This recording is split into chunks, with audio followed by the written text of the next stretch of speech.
Halo Sobat Praktis ID, kali ini saya punya aki aki yang sudah mati dan kita akan coba perbaiki. Ini akinya tersisa tenaga sekitar 60-80% saja. Bisa dilihat ini di bagian sini sudah ada gelembung ya, sudah agak menggembung untuk sel-selnya. Dan saya ingin mencoba salah satu produk yang katanya ini bisa memperbaiki aki soak ya, aki soak ringan sampai soak yang berat ya. Asal bagian akinya itu antar selnya masih tersambung dari satu kutub ke kutub lainnya, katanya bisa di repair atau bisa diperbaiki dengan produk ini ya.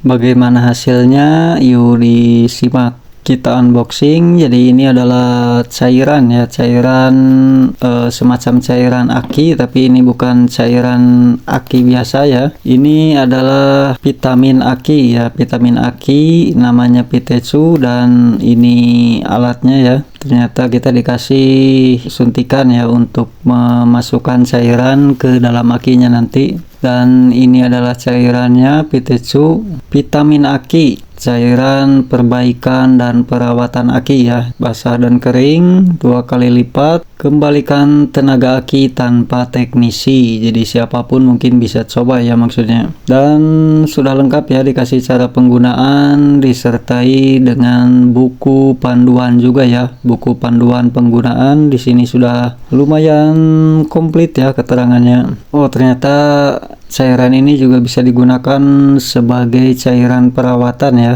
Jadi dia dianjurkan digunakan per bulan sekitar 5-10 ml ya, untuk menjaga performa aki tetap baik ya. Dan yang akan kita coba kali ini adalah perbaikan aki soak ya. Karena ini masih tersisa 80-60%, jadi cara kedua akan kita pakai ya, perbaikan aki soak ringan. Butuh tambahan 10-15 ml per sel aki ya. Dan untuk perbaikan aki soak berat, di sini tertera harus dikosongkan dulu cairannya, diisi Pitetsu, kemudian didiamkan beberapa jam, lalu baru ditambahkan air aki biasa ya. Oke, untuk mempersingkat waktu, langsung saja kita coba ya. Langsung saja kita coba ke aki yang tersisa 60-80% ini. Akan seperti apa hasilnya? Kita gunakan cara yang kedua ini.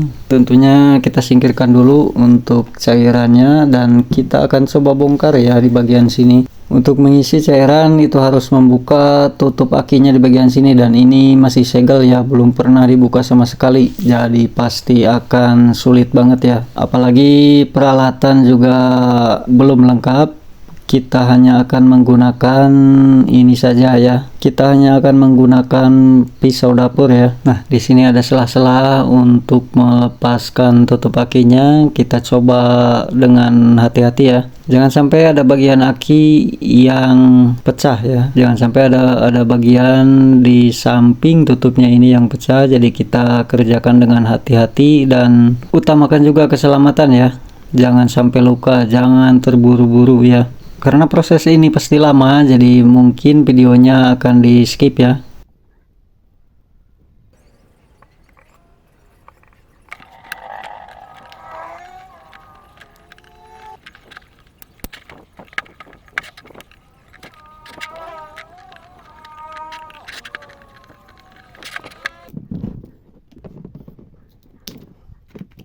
Oke, kita sudah berhasil membukanya dan bisa dilihat di sini memang ada beberapa pengunci ya. Dan sepertinya dikasih lem juga, tapi sini nggak ada karetnya ya. Padahal untuk beberapa aki biasanya ada karetnya di bagian di bawah tutup sini. Dan untuk bagian dalamnya juga bisa dilihat ternyata agak mentok ya. Ternyata dia tidak langsung ke sel, tapi masih ada penghalang. Kita coba pakai obeng ini, kelihatan di sana mentok, tapi ternyata di bagian atasnya ada sedikit bolong ya, ada sedikit ruang untuk masuk langsung ke sel aki. Jadi kita bisa isikan cairan lewat saluran ini ya, lewat saluran ini. Jadi ini tergantung merek ya. Untuk beberapa aki motor itu biasanya langsung tembus ya, langsung tembus lurus ke bawah. Langsung aja kita akan masukkan cairan Pitetsu nya ini ke dalam aki sesuai anjurannya ya,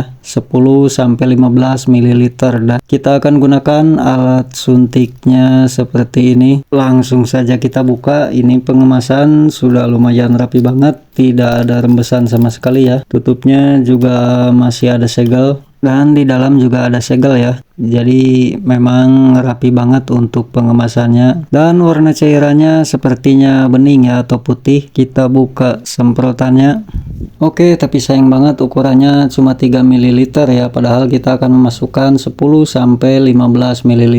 Kalau kita maksimalin di posisi atas untuk semprotannya paling di 3 lebih sedikit ya, atau 3,5. Jadi kita akan masukkan 3 kali ya untuk mendapatkan 10 sampai 15 ml.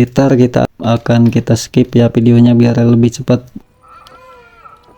Oke, sudah selesai dan langsung charger saja ya akinya. Kita langsung bisa cas saja akinya, boleh kalian gunakan. Tapi sebelum mengecas, saya akan simpan dulu, takutnya ada reaksi kimia di dalam. Jadi kita biarkan dia bereaksi dulu, dan kalau misalkan ada uap dia akan terbuang dulu ya. Dan untuk pengecasan sebetulnya tidak perlu charger ya. Kalau misalkan aki kalian soaknya tidak begitu parah, bisa langsung dipasang di motor kemudian menghidupkan mesin motor, itu sama dengan mengecas aki ya. Tapi karena ini soak di kisaran 60 sampai 80%, jadi saya atau kita wajib gunakan charger aki ya. Minimal charger akinya yang kayak gini ya. Ini murah banget, harganya 30 ribuan aja. Kalau misalkan kalian berminat dengan produk ini, silakan, nanti akan saya simpan di deskripsi ya linknya. Sini juga sudah tertera indikator ya. Jadi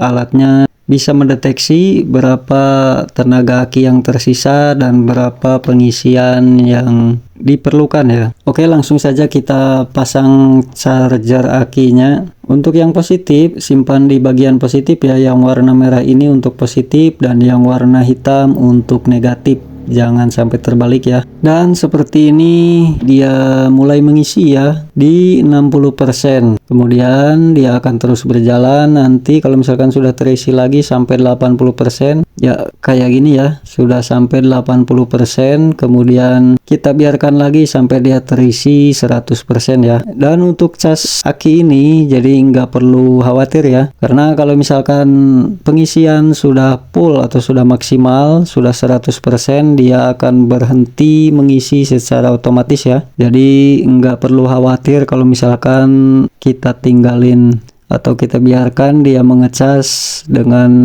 durasi waktu yang sangat lama ya. Dan untuk proses mengisi akan kita skip aja ya.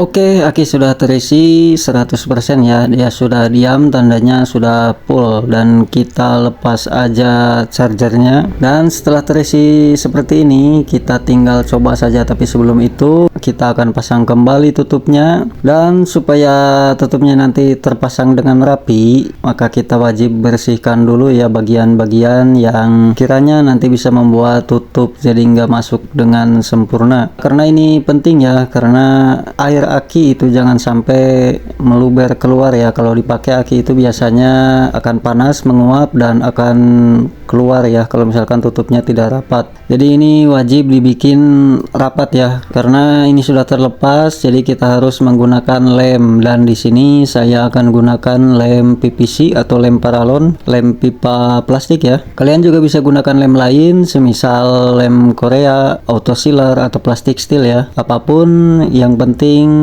untuk mencegah air aki bisa keluar ya. Usahakan juga lemnya merata. Saya akan ratakan dengan busa bekas rokok seperti ini. Kemudian kalian tekan-tekan saja sampai rapi ya. Nah, jika kurang rapi karena ini tutupnya sudah agak centang ya, jadi kalian bisa ikat dengan tali sampai lemnya mengering ya. Di sini saya akan gunakan pemberat saja. Kita tekan dari atas kayak gini ya sampai lemnya mengering. Selanjutnya bisa kita coba tes akinya ya. Karena ini masih proses pengeleman, jadi akan kita tes dengan lampu saja ya. Kebetulan saya punya lampu LED, lampu sorot. ini sebelumnya cahayanya redup ya, sayang kita tidak tes di awal. Nah sekarang kita akan coba apakah dia sudah kembali terang cahayanya, yang menandakan akinya sudah kembali terisi ya. Kita hubungkan saja kabel negatifnya, kemudian salah satu di kabel positif, dan ternyata hasilnya sudah terang banget ya. Ini sudah terang banget, artinya aki memang sudah betul-betul normal. Satu hal yang perlu diperhatikan nanti setelah kita tes, misalkan dipasang di motor, apakah dia dapat menyimpan dengan awet. Kalau misalkan awet, berarti perbaikannya berhasil ya. Dan mungkin akan kita nanti share percobaan aki di motornya ya. Jadi buat kalian yang belum subscribe, silahkan subscribe. Jangan lupa juga untuk like, komen maupun share ya, untuk mendapatkan info-info terbaru dari channel kami dan untuk membantu agar channel kami bisa berkembang ya. Itu saja untuk hari ini, semoga bermanfaat dan sampai ketemu lagi. Terima kasih.